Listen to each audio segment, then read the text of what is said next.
प्यारे साथी नमस्कार। कालिया मैथमेटिक्स के यूट्यूब चैनल में आपका स्वागत है।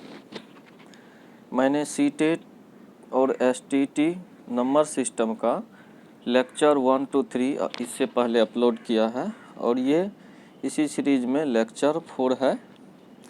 इसमें हम लोग देखने वाले हैं कुछ महत्वपूर्ण तथ्य और उससे संबंधित प्रश्नों को जिसे जो है सीटेट या एसटीटी में पिछले कुछ ईयरों में पूछा गया है और जिसे भविष्य में भी पूछे जाने की संभावना। तो चलिए आइए देखते हैं।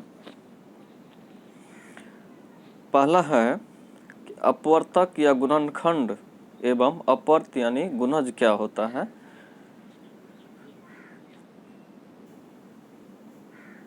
तो किसी संख्या का अपवर्तक यानी गुणनखंड उस संख्या का सही विभाजक होता है। कहने का अर्थ है, विभाजक कहने का अर्थ है, जैसे मैं ये कहूँ कि 6 में किस किस संख्या से भाग लग रही है, तो आप आसानी से कह पाइएगा कि 6 में 1 से भाग लगेगा, 2 से लगेगा, 3 से लगेगा और 6 से लगेगा। तो ये सारी चीज़ें यानी 1, 2, 3 और 6 ये 6 का क्या है, भाजक है। तो इसी को हम लोग क्या कहते हैं, इसका अपवर्तक कहते हैं यानी गुणनखंड कहते हैं। जैसे इसमें बताया गया है कि 120 को 1, 2, 3, 4, 5, 6, 8, 10, 12, 24, 30, 60 व 120 ये इसको पूर्णतया विभाजित करता है, इसलिए 120 का ये सब क्या है, अपवर्तक है। अगला देखते हैं कि अपवर्त यानी गुणज क्या होता है। तो यदि m कोई संख्या है, n द्वारा विभाजित होता है, तो m को n का गुणज यानी अपवर्त कहा जाता है। इसको ऐसे समझ सकते हैं हम लोग, जैसे ये कहें कि 6 का गुणज कौन सा है, यानी 6 को गुना करने पे क्या सा आएगा, 6 आएगा, 12 आएगा, 18 आएगा, ये आगे भी आएगा। यानी 6 का गुणज कहने का मतलब है कि 6 को गुना करने पे क्या आ रहा है, यानी 6 का मल्टीपल क्या, मल्टीपल मतलब उसको मल्टीप्लाई करने पे जो संख्या आएगा वही क्या होगा, उसका अपवर्त या गुणज होगा। तो उम्मीद करता हूँ ये समझ पाए होंगे। चलिए अगला देखते हैं। अब इससे संबंधित जो है जो कुछ महत्वपूर्ण तथ्य है, एक है कि एक संख्या अपने प्रत्येक गुणनखंड का एक गुणज होता है। एक संख्या अपने प्रत्येक गुणनखंड का एक गुणज होता है। इसको आप ऐसे समझ सकते हैं, जैसे 6 से ही लेते हैं। 6 का गुणनखंड है 1, 2, 3 और 6। तो 6 का ये सब क्या है, गुणनखंड है। और 6 क्या है, 1 का गुणज है, 2 का भी गुणज है, 2 तिया 6, 3 का भी गुणज है, 3 दूनी 6, 6 का भी गुणज है, 6 का 6। तो इसलिए कहा गया कोई भी संख्या जो होता है वो प्रत्येक गुणनखंड का गुणज होता है। यानी इसके गुना करने पे 3 के गुना करने पे 6 आ रहा होगा, 2 गुना करने पे 6 आ रहा होगा, 1 को 6 बार गुना करने पे 6, 1 6 का 6, 6 को एक बार में 6 1 का 6। अगला है कि प्रत्येक संख्या का एक गुणनखंड है। ये अभी भी देखें हम लोग कि किसी भी संख्या गुणनखंड में 1 आएगा ही। जैसे कि है बताइए 6 में, तो 6 का गुणनखंड करने का तो इसमें भाग लग रहा है, यानी 1 में 1 से जो है सभी संख्या में भाग लगती है। जैसे 6 में 1 से लग रहा है, 2 से लग रहा है, 3 से लग रहा है, 6 से लग रहा है। इसके अलावा भी जैसे 2 में भी 1 से लग रहा है, 2 से लग रहा है और सब में भी। तो इसलिए 1 जो है प्रत्येक संख्या का गुणनखंड होता है। अगला है कि प्रत्येक संख्या स्वयं का गुणनखंड होता है। ये भी सही है, क्योंकि जैसे 6 देखे थे तो 6 का भी गुणनखंड है। अगला है एक संख्या का प्रत्येक गुणनखंड उस संख्या का एक पूर्ण विभाजक होता है। ये भी सही है, गुणनखंड कहने का अर्थ यही देखें, जैसे 6 का गुणनखंड 1 है, 2 है, 3 है, 6 है, तो ये कह रहा है कि ये गुणनखंड से ये संख्या पूर्णतः विभाजित होगा। अगर पूर्णतः विभाजित होगा तो ही गुणनखंड होगा, तो ये भी सही है। अगला है कि एक दी हुई संख्या प्रत्येक गुणनखंड उस संख्या से छोटा है उसके बराबर होता है। गुणनखंड, हाँ, गुणनखंड हमेशा याद रखना है कि उस संख्या के या तो इक्वल होगा या उससे छोटा होगा। जैसे इसे एग्जाम्पल में देखे तो 6 का गुणनखंड 1 है, 2 है, 3 है, 6 है, तो लास्ट गुणनखंड देखिए 6 है, या तो 6 है या इससे छोटा है। इसके अलावा और भी, जैसे हम कहे कि 12 का कौन सा गुणनखंड होगा, यानी 12 में कौन कौन संख्या से भाग लग रहा होगा, तो 1 से लग रहा है, 2 से लग रहा है, 3 से लग रहा है, 4 से लग रहा है, 6 से लग रहा है और 12 से। तो इस तरह से हम लोग देखते हैं कि किसी भी संख्या का गुणनखंड या तो वो संख्या के बराबर या उससे छोटा होता है। अगला है कि एक दी हुई संख्या गुणनखंडों की संख्या परिमित यानी फिनाइट होती है। तो इसको ऐसे भी देखते हैं कि जैसे 6 का गुणनखंड है, तो भाई इसका गुणनखंड 1 है, 2 है, 3 है, 6 है, तो देख रहे हैं कि इसका क्या है, गुणनखंड सीमित है, 4 है। और भी एग्जाम्पल लेके देखेंगे तो हम लोग समझ पाएंगे कि किसी भी संख्या गुणनखंड क्या होता है, फिनाइट होता है। उसी कड़ी में अगला है, एक संख्या का प्रत्येक गुणज उस संख्या से बड़ा है उसके बराबर होता है। गुणज मतलब उसको गुना करने पे जो आएगा, जैसे 6 का गुणज 6 है, 12 है, 18 है, तो ये क्या हो रहा है, या तो संख्या के बराबर है या उससे बड़ा है। अगला है कि एक द्वितीय संख्या के गुणजों की संख्या अपरिमित होता है। ये सही है। जैसे 6 का देख रहे थे, 6 का 6, 6 दूनी 12, इस तरह से आप करते जाइएगा तो ये कभी अंत होने वाला नहीं है, इसलिए ये क्या होगा, इन्फिनाइट होगा। अगला है कि प्रत्येक संख्या स्वयं का एक गुणज है। ये भी सही है कि गुणज है, यानी 6 जो है, जैसे 6 का पहला गुणज 6 है, दूसरा 12 है, तो इसलिए प्रत्येक संख्या जो है अपने आप का एक गुणज होता है। वह संख्या जिसके सभी गुणनखंडों का योग उस संख्या के दुगुना हो तो एक संपूर्ण संख्या। इसको याद रखना है, परफेक्ट नंबर क्या होता है। परफेक्ट नंबर अगर उसके गुणनखंडों का सम अगर उससे दुगुना हो, जैसे 6 का गुणनखंड 1 है, 2 है, 3 है, 6 है, अगर इस सब को जोड़िएगा तो 1 + 2 + 3 + 6, तो जोड़ने पर आ रहा है 12, यानी इस संख्या से क्या है, 2 गुना है, तो इसलिए हम लोग क्या कहेंगे, 6 परफेक्ट नंबर है। अगला देखते हैं कि अभाज्य गुणनखंड यानी प्राइम फैक्टर्स क्या होता है। तो जब कोई संख्या अपने अपवर्तकों के गुणनफल के रूप में व्यक्त की जाती है तो उस प्रक्रिया को गुणनखंडन कहते हैं।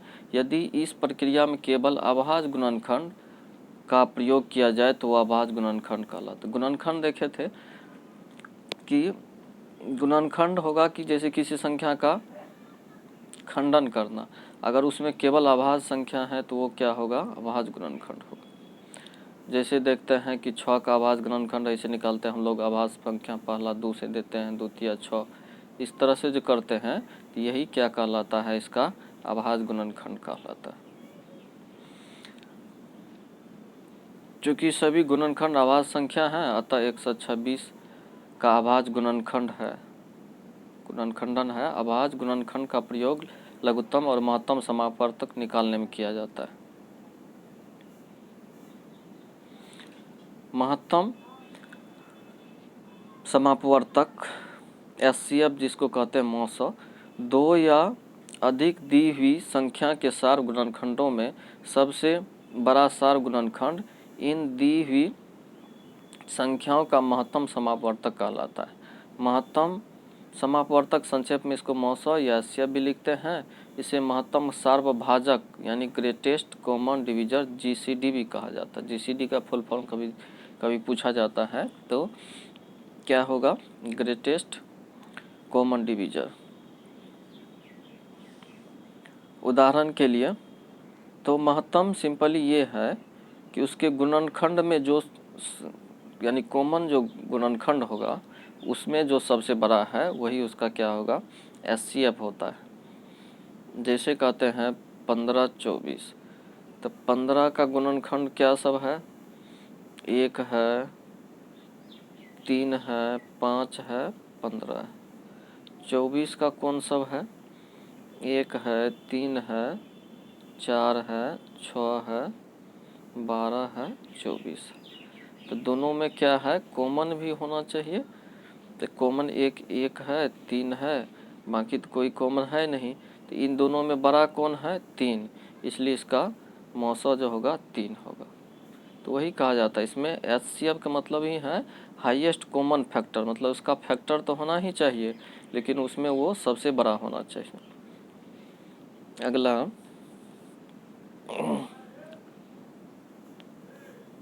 लघुत्तम क्या होता है?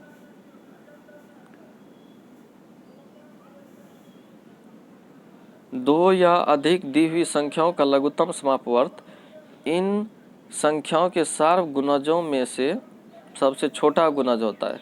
संक्षेप में इसे एलसीएम लिखा जाता है। ये क्या होता है? गुणज होता है। जैसे 3 5 8 के सार्व गुणज कहने का मतलब कॉमन गुणज होना चाहिए। जैसे कहते हैं हम लोग 6 का गुणज क्या सब है? 6 है, 12 है, 18 है, इस तरह से आगे भी है। वही अगर 4 का गुणज देखें तो 4 है, 8 है, 12 है, 16 है। और तो इसमें दोनों में कॉमन क्या आ रहा है? तो कॉमन आ रहा है इसमें देख रहे हैं एक 12, और आगे भी कीजिएगा तो कुछ कॉमन आएगा, जैसे कि 6 में आ जाएगा 24 और 4 में भी आ जाएगा 24, ये दोनों कॉमन। तो इसमें सबसे छोटा लेना है एलसीएम में, और एचसीएफ में सबसे बड़ा लेना है। तो इसलिए 3 5 8 का लॉसा 120 होगा। ये रिलेशन याद रखना है कि दो संख्याओं और उसके लॉसा मौसा के बीच संबंध होता है। लॉसा गुनी मौसा बराबर पहली संख्या गुनी दूसरी संख्या। इस पर बहुत सारे प्रश्न पूछे जाते हैं।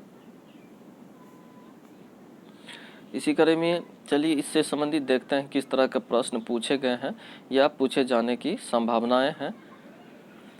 और आगे अभी तक अगर आपने हमारे चैनल को सब्सक्राइब नहीं किया है तो ज़रूर करें अगर नए हैं, या फिर अगर पुराने हैं तो लाइक करें, जिससे हमें भी। और तो कुछ नहीं, बस यही होता है कि हमें इससे मोटिवेशन मिलता है कि हमारे वीडियो पे अच्छा लाइक आ रहा है, तो आगे बनाने में हमें भी अपने आप को मैं मोटिवेट कर पाता हूँ। तो चलिए पहला प्रश्न है, आप खुद भी करके देखिए। आप हमें कमेंट बॉक्स में इसका आंसर ज़रूर भेजें। कह रहा है कि दो संख्या का मौसा व लौसा 18 व 252 है। पहली संख्या 126 है तो दूसरी संख्या मान। इससे पहले अभी हमने देखे थे कि लौसा गुना मौसा बराबर पहली संख्या गुनी दूसरी संख्या। लौसा गुनी मौसा पहली संख्या गुनी दूसरी संख्या। तो यहीं से आप कर पाइएगा। इसमें निकालना हमको लौसा मौसा दिया है, लौसा मौसा इसमें दिया है, एक संख्या भी दिया है और दूसरी संख्या निकालना है। तो दूसरी संख्या यहाँ से आप निकाल सकते हैं।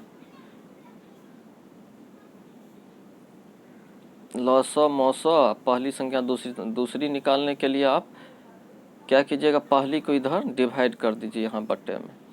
इसको ऐसे लिख सकते हैं आप, लौसा गुनी मौसा बटे में पहली संख्या।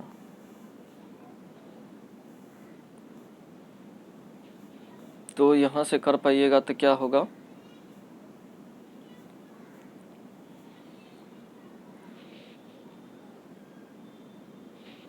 18 दूसरी संख्या बराबर लौसा गुनी मौसा 18 गुनी 252 बटे में 126। तो 126 दूनी के 252, 18 दूनी के 36। आंसर नंबर ए आंसर सही होगा इसका। अगला देखते हैं प्रश्न संख्या 2। इसमें है कि दो संख्या गुणनफल 54, यानी इसमें जो दो संख्या गुणनफल होना था वो दे दिया है 54 है। मौसा 3 है तो लौसा निकालना है। तो लौसा क्या होगा, पहली संख्या गुनी दूसरी संख्या, पीछे से रिलेशन आप कर सकते हैं। पहली संख्या गुना दूसरी संख्या बटे मौसा, तो दोनों का गुणनफल दिया है 54 और बटे मौसा है 3, तो कितना होगा 18 तिया 54। आंसर ए होगा। अगला प्रश्न है, दो संख्याओं का अनुपात 11:15 है। यदि मौसा 13 है तो वे संख्याएं क्रमशः क्या होगी। अगर अनुपात में दिया रहे तो आप क्या कीजिएगा, इन दोनों का एचसीएफ निकाल लीजिएगा। अगर 11-15 का एचसीएफ आप निकाल पाइएगा तो ये क्या होगा 1 होगा। अगर आसानी से यहाँ से कीजिएगा तो इस तरह से आप कीजिएगा तो ये निकल के 1 आएगा।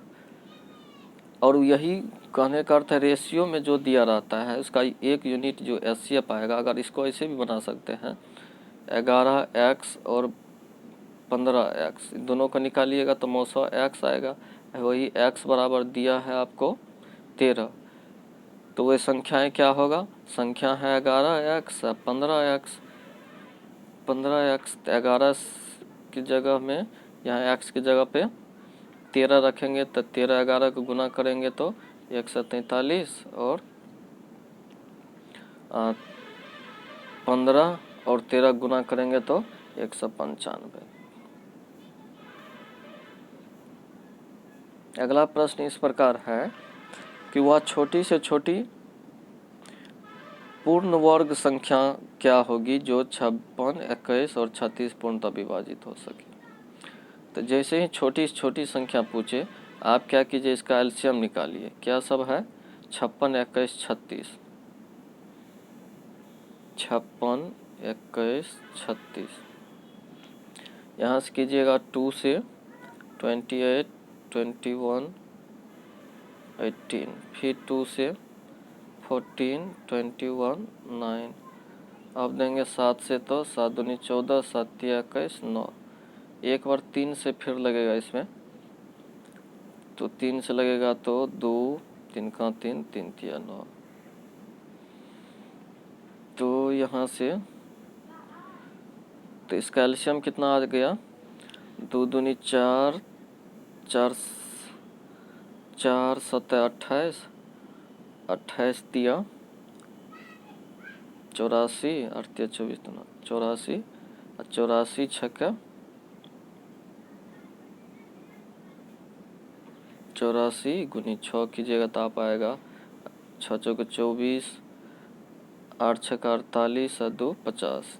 लेकिन इसमें पूछ रहा है क्या होना चाहिए, पूर्ण वर्ग होना चाहिए। तो अब 500 जो भी आया था वो पूर्ण वर्ग तो नहीं है, तो उसको क्या करेंगे आगे गुना करते जाएंगे। 504 को आगे गुना कीजिए जो कि क्या आ जाएगा पूर्ण वर्ग आ जाएगा। ऐसे भी इसको छांट सकते हैं कि पूर्ण वर्ग, जैसे 8100 ये पूर्ण वर्ग है। अगर इसमें गुना करेंगे, अगर 2 से करेंगे गुना तो 1008 आएगा। 3 से इस तरह से आप करते जाइएगा। सिंपली देखिएगा इससे इसमें किस में भाग लग जा रहा है, जो भाग लगेगा वही क्या होगा आंसर होगा। और वो पूर्ण वर्ग भी होना चाहिए, भाग तो लगना ही चाहिए, पूर्ण वर्ग भी होना चाहिए। तो ऐसे इसको यूनिट डिजिट देखते हैं 4 है, तो अगर पूर्ण वर्ग है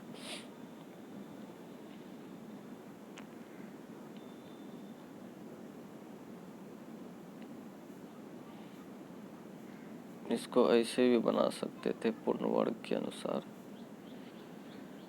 क्या सब था 56, 21, 36। 56 है, 21 है, 36। इजी वे में ऐसे बनेगा, ये 2 से दीजिएगा तो 28, 21, 18, फिर 2 से देंगे तो 14, 21, 9, फिर 2 से देंगे तो ये हो जाएगा 7, नहीं 2 से नहीं लगेगा, 3 से लगेगा, 3 से तो 14, 3 7 21, 3 3 9, यहाँ नहीं हो पा रहा है। तो इसमें आपको करना क्या है, पेयर करना। जैसे 2 2 तो है ही, 1 3 है यहाँ,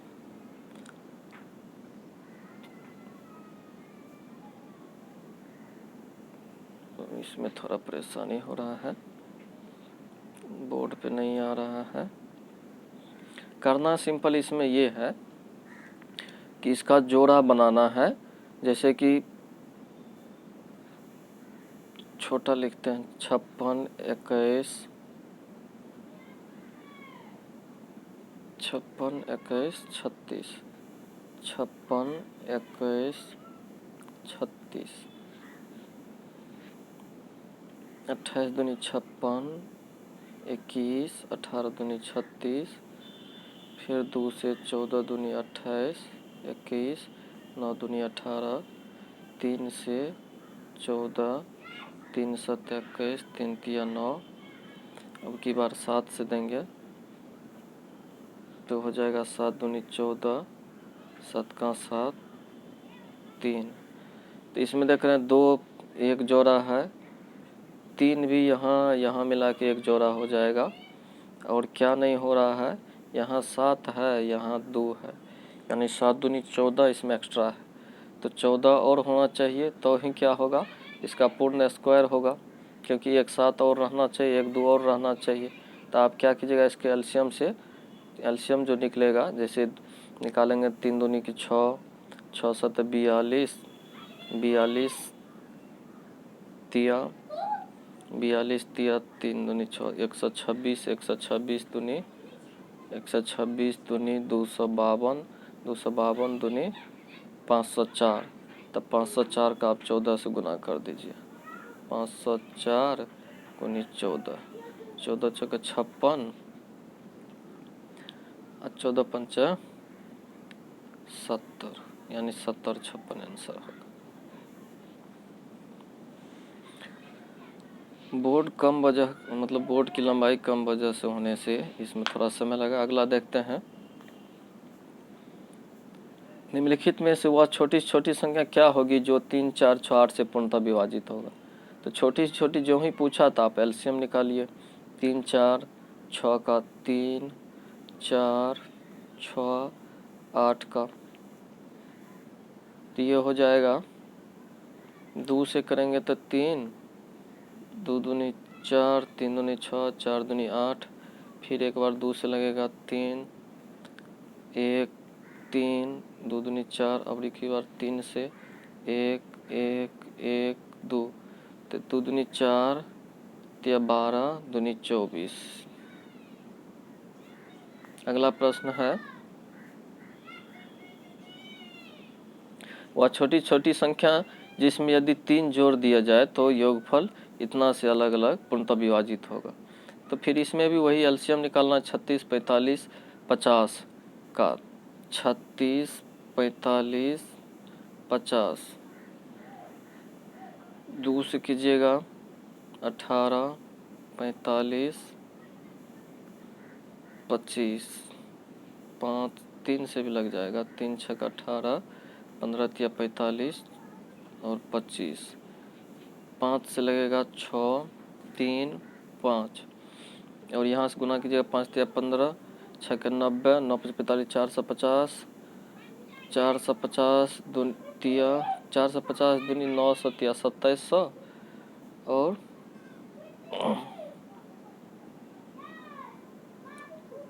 क्या सब हो गया,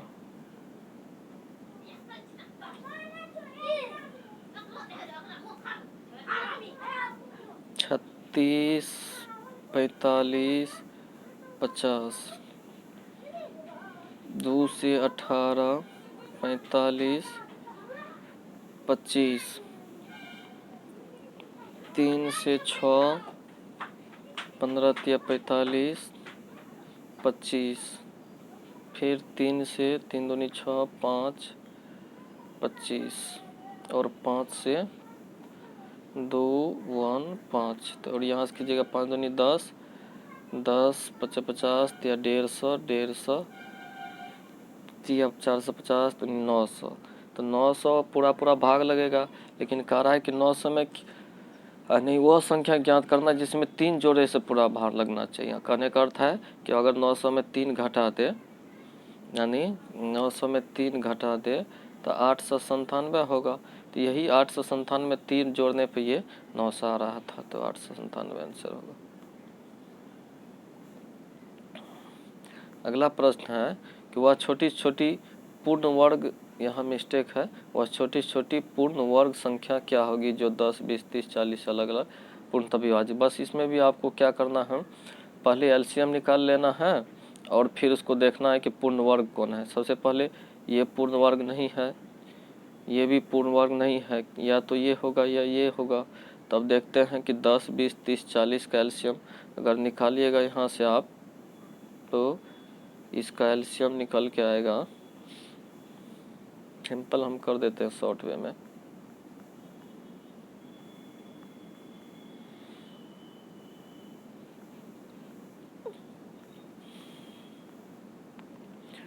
तीन दूनी 6, दूनी 12, 120, यानी 12 120 का मल्टीपल होना चाहिए, तो 12 तिया 36, 336 आंसर होगा।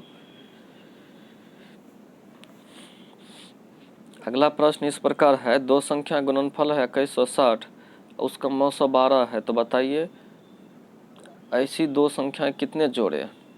इसमें ऐसा है, हम जानते हैं कि लौसा गुनी मौसा क्या होता है, पहली संख्या गुनी दूसरी संख्या होता है। इसमें एक गुणनफल दिया है, यानी 912 गुनी लौसा मान लेते हैं, x बराबर है 2160, तो x बराबर हो जाएगा 2160 बाय 12, 12 का 12, 12 8 96, 180। अब 180 को इस तरह से देखते हैं फैक्टर करके, जिसमें 12 भी होना चाहिए, क्योंकि लौसा जो होता है मौसा का मल्टीपल होता है, यानी लौसा में मौसा से ज़रूर भाग लगना चाहिए। तो अगर 180 को लिखे तो इसको लिखिएगा तो क्या होगा, 12 गुनी 15। तो इसमें देखते हैं कि क्या होगा, एक संख्या इस तरह से होगा कि दोनों गुणनफल ये 12 गुनी लौसा गुनी मौसा ये होगा, दूसरा क्या होगा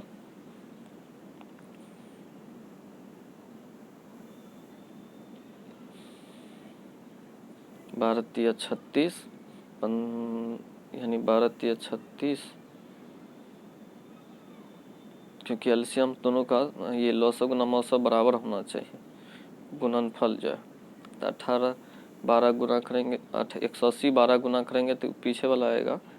उसी तरह से 36 और 60 को गुना कीजिए, फिर भी वही आएगा।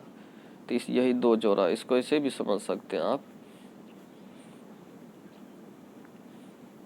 कि एक तो हो गया इसका कितना जोड़ा है कह रहा है, तो एक तो हो गया कि चलिए 12 हो गया, 180 हो गया। दूसरा है कि क्योंकि लौसा में एक तो मौसा भाग लगता ही है, अब उसके बाद देखते हैं उसमें कितना गुणनखंड हो पाता है। तो एक संख्या इसमें 12 तो है ही, 12 के अलावा 15, तो 15 में देखते हैं, 15 में 12 से भाग तो अगला नहीं लग रहा है, इसका मतलब एक जोड़ा ये होगा, एक जोड़ा ये दोनों का रिलेशन से होगा। यही जो इसको लौसा को जितना भाग में आप बांट रहे होंगे 12 गुणनफल में, यानी एक तो 12 निकल के आ गया, अगर इसमें भी रहता और भी, जैसे मान लीजिए यहाँ रहता 144, तब फिर आगे होता। यही दो पार्ट में बांट रहे हैं, इसलिए क्या होगा इसका 2 होगा।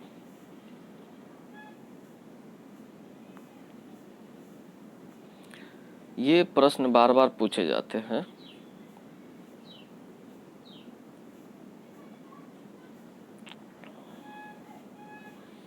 नौ घंटियां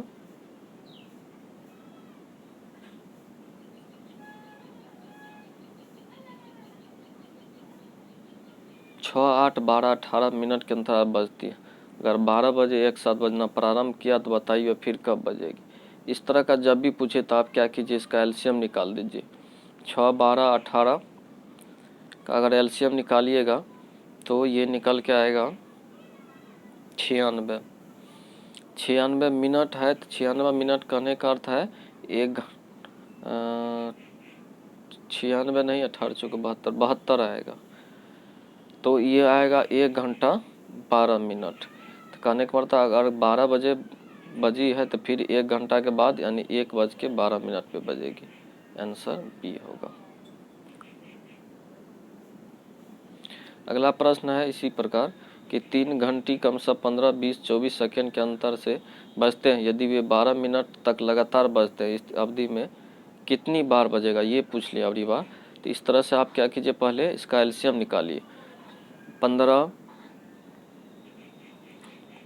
20, 24 इस तीनों का अगर एलसीएम निकालिएगा तो आप निकाल पाइएगा। तो इसका होगा 15, 20, 24, 2 से 15, 10, 12, फिर 2 से 15, 5, 6, अब फिर 5 से 5 दिए 15, 5 का 5 और 6, फिर 3 से 3 का 3, 3 दूनी 6 और एलसीएम निकालिएगा। 2 दूनी 4, 5 से 20, 60 दूनी 120, यानी 120 क्या आएगा, सेकेंड आएगा। कहने का अर्थ है 2 मिनट।